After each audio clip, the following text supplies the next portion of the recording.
과거부터 지금까지 고용량 비타민C가 감기를 예방하고 피부나 뇌, 면역력까지 증진시킨다는 말이 있는데요. 심지어는 암을 치료한다는 얘기도 있어요. 하지만 이런 말들은 대부분 객관적인 증거보다는 내가 이렇게 먹어봤더니 좋더라, 남이 이렇게 먹었더니 치료가 됐더라, 이런 경우가 대부분입니다. 그리고 먹는 양에 대해서도 그저 많이 먹으면 된다, 많이 먹어도 넘치는 양은 소변이나 장으로 배출되기 때문에 건강상의 문제가 없다는 말까지 있는데요. 또 다른 한편에서는 비타민C를 먹는 것 자체가 별 의미 없다는 주장도 있어요. 어떤 사람은 좋다고 하고 어떤 사람은 안 좋다고 하고 헷갈리시죠? 오늘은 비타민C를 따로 많이 챙겨 먹는 게 우리 몸에 정말 도움이 되는지, 누가 어떻게 섭취하는 게 정말 좋은지 살펴볼게요.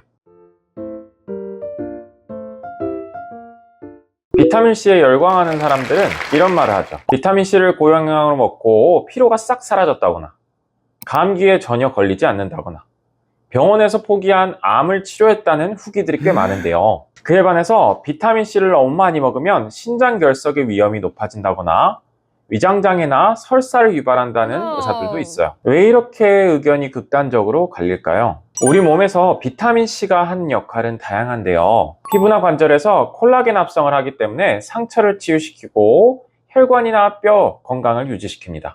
그리고 세포 레벨에서는 강력한 항산화제로 작용하면서 활성산소를 중화시키기도 해요. 면역계에도 영향을 미쳐서 면역력을 증가시키고 신경전달 물질의 합성에도 관여합니다. 이렇게 몸에 좋은 비타민C, 많이 먹을수록 좋은 거 아닌가 생각이 드는데 실제로는 그렇지 않아요. 밥도 안 먹으면 우리가 살 수 없지만 많이 먹으면 어떤가요?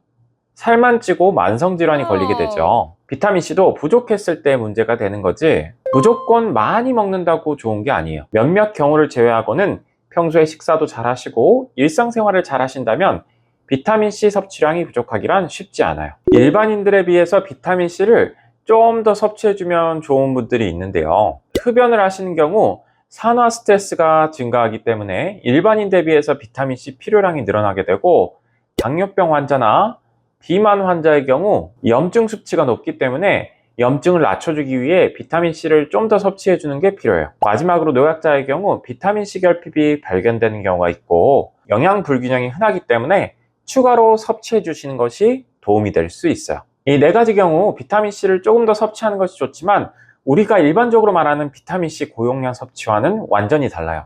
하루 100에서 200mg이 보통 권장 섭취량인데요. 여기서 조금 더 드시면 되는 것이라 비타민C 영양제가 아니더라도 채소나 과일을 통해서 충분히 섭취할 수 있어요. 우리가 일반적으로 비타민C 고용량 섭취라고 말했을 때는 하루 1000에서 2000mg 이상, 많게는 10,000mg까지 먹는 것을 뜻하는데요. 건강한 일반인에게는 더 많이 비타민C를 섭취한다 해서 무조건 더 좋은 게 아니에요. 비타민C 고용량 섭취와 관련된 오해들을 하나씩 풀어보자면, 먼저 가장 유명한 감기 예방 효과입니다. 연구에 따르면 일반인에서 매일 200mg에서 수그램 이상의 비타민C를 꾸준히 복용하더라도 감기에 걸리는 횟수 자체는 줄여주지 못하는 것으로 나타났어요. 단지 감기를 앓는 기간만 8%에서 18% 정도 줄여줄 수 있는 것으로 나타났습니다. 하지만 육체적 스트레스가 극심한 분들에겐 좀 다른데요.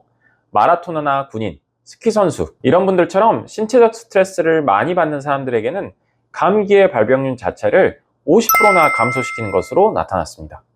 이런 분들에게는 비타민C를 챙겨 드시는 게 좋을 수 있는 거죠. 두 번째 오해는 많이 먹으면 몸에 많이 흡수될 거라는 오해입니다. 비타민C는 경구 복용할 수도 있고 정맥 주사를 할 수도 있는데요.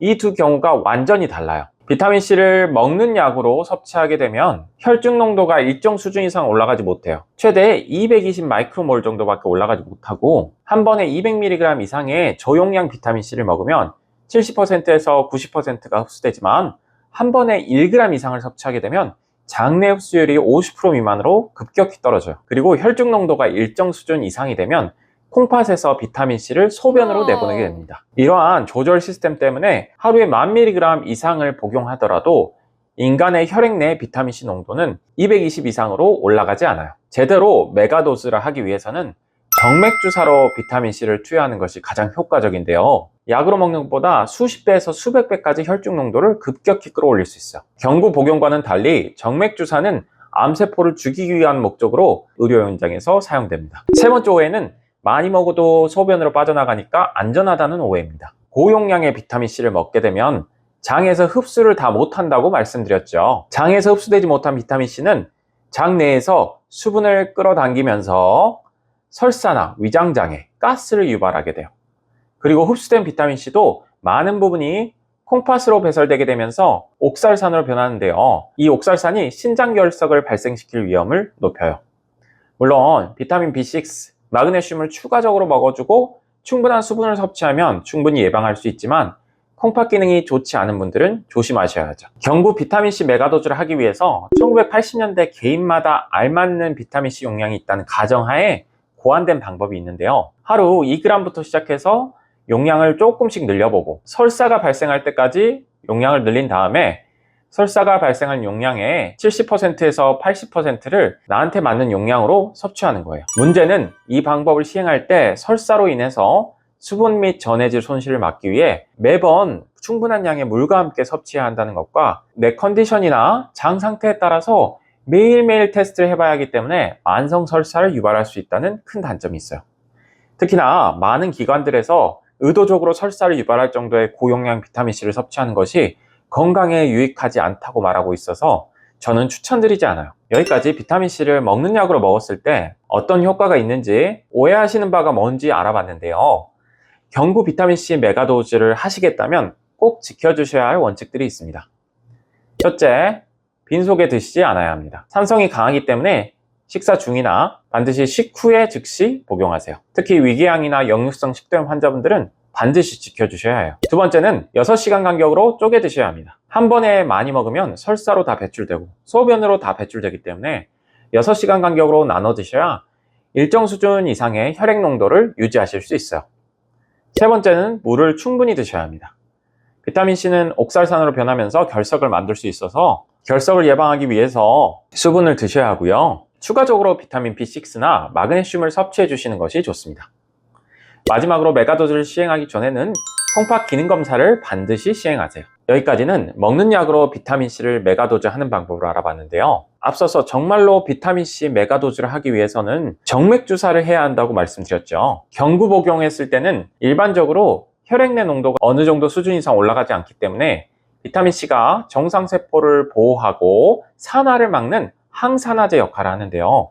하지만 정맥주사를 하게 되면 먹는 약에 비해서 수십 배에서 수백 배까지 혈액 농도가 올라가기 때문에 오히려 산화를 일으키는 전산화제 역할을 하게 되고 혈액 내에서 과산화수소를 대량으로 생성해서 세포를 공격하게 하는 역할을 하게 됩니다. 그럼 이거 몸에 안 좋은 거 아닌가 생각이 드는데요. 그렇지 않습니다. 우리의 몸을 구성하는 정상세포에는 과산화수소를 분해하는 카탈라제라는 효소가 충분하기 때문에 문제가 되지 않지만 반면 암세포의 경우에는 카탈라제 효소가 부족해서 고농도 비타민C로 인한 과산화수소의 공격을 버티지 못하고 죽어버리게 되는 거죠. 그러니까 고농도 비타민C가 암세포만 타겟으로 하는 치료제가 될 수 있는 겁니다.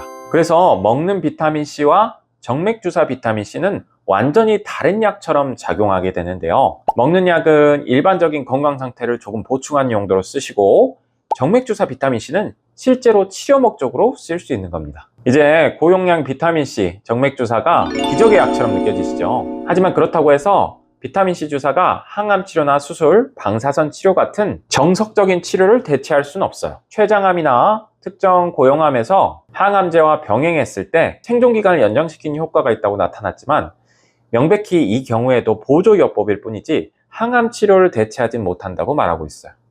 그리고 처음에 말씀드렸다시피 항암 치료나 방사선 치료 자체가 극심한 스트레스를 만들기 때문에 면역력을 보충하는 데에도 쓰일 수 있습니다. 여기서 반드시 기억하셔야 할 것은 정석적인 병원 치료를 내버려 두고 고용량 비타민C 주사를 하시면 안 된다는 겁니다. 고용량 비타민C 주사는 기적의 항암제가 아니라 항암 치료의 효과를 보조해주는 보조 치료인 거죠. 고용량 비타민C 치료를 하셔야겠다면 먼저 체크하셔야 될 것들이 있는데요.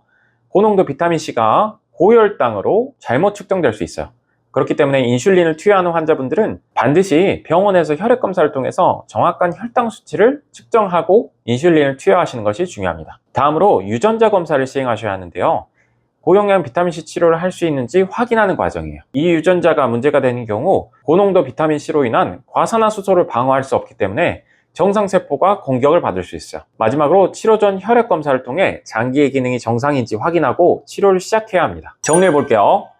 일반인들은 건강 유지나 피로 회복 목적으로 비타민C를 드실 때는 먹는 약으로 충분해요. 위장관이나 콩팥 상태를 잘 파악하고 복용하셔야 하고요. 항산화제의 역할을 하기 때문에 흡연자나 당뇨 환자, 비만, 노약자나 극심한 스트레스가 있는 분들에게 도움이 될 수 있어요. 반면 암 환자분들이 비타민C를 사용할 때는 항암 치료를 보조하거나 삶의 질을 개선하는 용도로 쓰이기 때문에 정맥 주사를 해야 하는데 초고농도를 사용하기 때문에 암세포를 공격하는 역할을 할 수 있어요. 여기까지 비타민C 메가도즈를 올바르게 하는 방법을 알아봤는데요. 비타민C는 무작정 많이 먹을 게 아니라 나 자신의 상태를 살펴보고 의사와 함께 얼마나 먹을지를 결정하셔야 하고요. 일반인분들이라면 건강유지나 피로회복을 위해서 먹는 약으로, 암 환자분이라면 정맥주사를 통해서 비타민C를 활용하셔야 해요. 자신의 상황에 맞게 비타민C를 활용하셔야 원하시는 효과를 얻을 수 있습니다. 다음 시간에는 우리 생활에 널리 퍼져 있는 제로 음식과 제로 음료, 왜 먹어도 살이 빠지지 않는지 알려드릴게요. 오늘도 건강한 하루 되시길 바랍니다. 감사합니다.